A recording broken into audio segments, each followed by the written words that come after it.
మన శరీరం అద్భుతమైన ఆటోమేటిక్ యంత్రము. దగ్గుని తుమ్ముని మనం ఆపలేం. దగ్గెందుకు వస్తుందంటే ఊపిరితిత్తుల్లో గాలిగొట్టాలు గాలి తిత్తుల్లో కఫము శ్లేష్మాలు అడ్డుపడినప్పుడు ఆ అడ్డును తొలగించటానికి దగ్గును సృష్టిస్తుంది.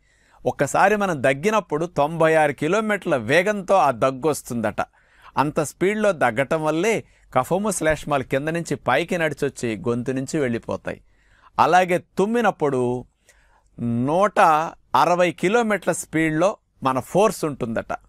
అప్పుడే గాలి ద్వారా నోట్లోకి గొంతులోకి వెళ్ళే దుమ్ము ధూళి శరీరం నుంచి బయటికి వెళ్ళిపోవడానికి అంత ఫోర్స్ అప్లై చేస్తే తప్ప దుమ్ము ధూళి బయటికి పోదనమాట. అందుకని మన శరీరం ఇలా మనం రక్షించుకోవటానికి అంత స్పీడ్ని ప్రయోగిస్తుంది. కాబట్టి శరీర ఆరోగ్యాన్ని మనం చక్కగా ఉపయోగించుకుంటూ రక్షించుకుంటే మంచిది.